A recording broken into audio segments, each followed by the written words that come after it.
చెప్పండి. ఓకే. టేక్మల్ మండల పరిధిలోని మన వేల్పుగొండ గ్రామంలో సర్పంచ్ అభ్యర్థిగా మన గంధం పౌలు సర్పంచ్ అభ్యర్థిగా నామినేషన్ వేయడం జరిగింది. గ్రామ ప్రజల కోరిక మేరకు మరి ఈ గ్రామానికి అభివృద్ధి ఏ బాటలో తీసుకెళ్తారు గెలిచిన తర్వాత అని ఒకసారి వారిని అడిగి తెలుసుకుందాం. చెప్పండి. మీడియాకి నమస్కారం. ముందుగా నా పేరు గంధం పౌలు, మాది వేల్పుగొండ గ్రామం, టేక్మాల్ మండలం, ఆందోళన నియోజకవర్గం. ఇది మాది ఒక చిన్న గ్రామము, కుగ్రామము. 1100-1200 లోపు ఓటర్స్ మాత్రమే ఉంటారు. అయితే ఈ గ్రామాన్ని అభివృద్ధి చేయడానికి ఏంటంటే, నేను ఇంతకుముందు కూడా ఒకసారి సర్పంచ్గా పనిచేసినాను. కానీ నాకు కొత్తగా ఏదైనా చేయడానికి నాకు సమయం సరిపోలేదు. 2 సంవత్సరాలు నేను తెలుసుకోవడానికే సరిపోయింది. మిగతా సమయం ఉన్న దాంట్లో నేను అభివృద్ధి చేసిన ఈ గ్రామానికి ఒక ఆసుపత్రి కట్టించిన, ఒక బీసీ కమిటీ హాల్ కట్టించిన, చెరువులను కుంటలను బాగు చేసిన, సీసీ రోడ్లు వేసిన, ఇంకా చాలా చేయాలన్న తపన నాకు ఉన్నది. కానీ ఏంటంటే నాకు సమయం సరిపోలేదు. మళ్ళీ ఎస్సీ రిజర్వేషన్ రావడంతో నేను ఏం చేసిన అంటే, నాకు ఒక అనుభవం ఉన్నది కాబట్టి ప్రజలు నన్ను ఆశీర్వదిస్తారు తప్పకుండా అని చెప్పేసి నేను మళ్ళీ నామినేషన్ వేయడం జరిగింది. నా గ్రామ ప్రజల కోరిక మేరకు నువ్వు ఉంటే ఈ గ్రామం అభివృద్ధి జరుగుతుంది ఖచ్చితంగా, చదువుకున్నోడివి, నేను ఓయూ స్టూడెంట్ ఉన్నాను, నువ్వు ఉంటే అభివృద్ధి జరుగుతుంది కాబట్టి, నువ్వు తెలిసినోడివి కాబట్టి, నీకు అనుభవం ఉన్నది, నిన్ను నిలబెట్టుకుంటే ఈరోజు అభివృద్ధి చేస్తావని చెప్పేసి నా గ్రామంలో పార్టీలకు అతీతంగా, కులాలకు మతాలకు అన్నిటికి అతీతంగా ఈరోజు నా వెనుకుండి నన్ను నిలబెట్టారు. నేను కూడా ఏం చేస్తున్నా నా గ్రామానికి నేను ఒక మేనిఫెస్టో తయారు చేశాను. ఇంతకుముందు అంటే నాకు తెలియలేదు ఏం చేయాలనేది.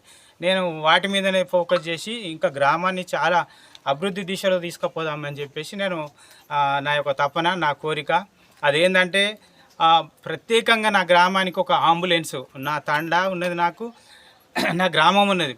ఏదన్నా జరిగితే ఒక అంబులెన్స్ను పిలవాలంటే దాన్ని రావడానికి కనీసం 1 గంట, అరగంట ఖచ్చితంగా పడుతుంది. కాబట్టి నా గ్రామంలోనే ఉంటే ప్రజలకు నేను సేవను అందిస్తాను ఉద్దేశంతో ఒక అంబులెన్స్ను ఏర్పాటు చేయాలి ఈ గ్రామానికి.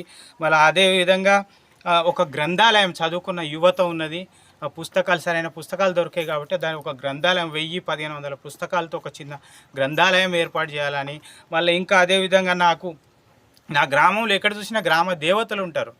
అంటే వేల్పుల కొండ అంటే దానికి అర్థం వేల్పులు కొలువైన కొండ కాబట్టి ప్రతి ఊర్లో అంటే ప్రతి వాడలో ఒక దేవత ఉంటుంది. ఆ దేవతలకు అంటే ఇది ఒక పర్యాటక కేంద్రంగా, నాకు పెద్ద చెరువు, కాకతీయులు నిర్మించిన ఒక హిస్టారికల్ ఒక గుడి ఉన్నది నా దగ్గర. దాన్ని అభివృద్ధి చేయడానికి నా చెరువులో ఒక బోటు కూడా ఏర్పాటు చేసి పర్యాటక కేంద్రంగా దీన్ని తీర్చిదిద్దడానికి నేను కృషి చేస్తానని అది కూడా నా మేనిఫెస్టోలో ఉన్నది.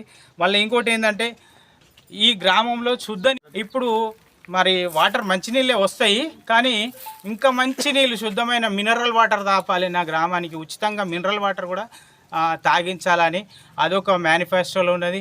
ప్రతి 6 నెలలకు ఒకసారి వైద్య శిబిరం ఏర్పాటు చేసి కంటి చూపు, రక్తహీనత ఇలాంటి నా గ్రామానికి వైద్యం అందించాలని, అలాంటి ఏర్పాటు చేయాలని. ఇంకొకటి ఏంటంటే, నిరుపేద కుటుంబంలో ఎవరైనా మృతి పొందితే, చనిపోతే ఆ కుటుంబానికి ఒక్కొక్కసారి వాళ్ళని ఆదుకునేటోళ్ళు ఉండరు కాబట్టి వాళ్ళకు ఒక 3000 నుంచి 5000 వరకు ఆర్థిక సాయం అందించాలని అదొకటి కూడా నా మేనిఫెస్టోలో ఉన్నది.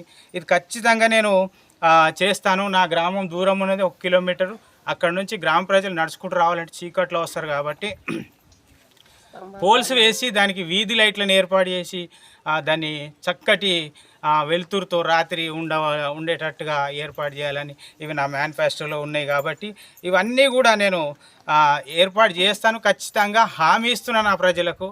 అది అన్నీ కూడా చిన్న చిన్న ఒక 3 లక్షలతోటి 4 లక్షలతోటి అయ్యేటి పనులే, ఎక్కువ కావు. వాటికి ప్రజలు అనుకుంటారు ఒక బోట్ అంటే ఎన్ని లక్షలు అనుకుంటారు, అది ఒక చిన్న 5-6 కూడా బట్టి ఇట్లా చిన్న చిన్న కొంచెం కొంచెం అభివృద్ధి దిశలో నా గ్రామాన్ని ఎండోమెంట్లకు కూడా, ఈ గుడిని ఎండోమెంట్లకు తీసుకుపోయి అభివృద్ధి దిశలో తీసుకుపోతా.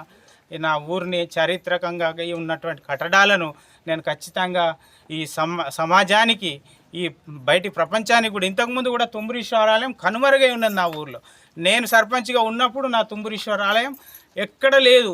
ఈశ్వరుడు ఉన్నాడు, తుంబురీశ్వరుడు అనేది ఇక్కడ ఎక్కడ కూడా మన స్టేట్లో ఎక్కడ లేదు. కాబట్టి దాన్ని అభివృద్ధి చేయాలని నేను చాలా తపన చేసిన. కాబట్టి ఈసారి ప్రజలు నన్ను ఆశీర్వదించి, ఖచ్చితంగా నన్ను ఆశీర్వదించి కనుక నన్ను గెలిపించుకుంటే, నేను అంటున్నా ఏమంటే, నా ఒకటే నినాదం, అనుభవం ఉంది, నన్ను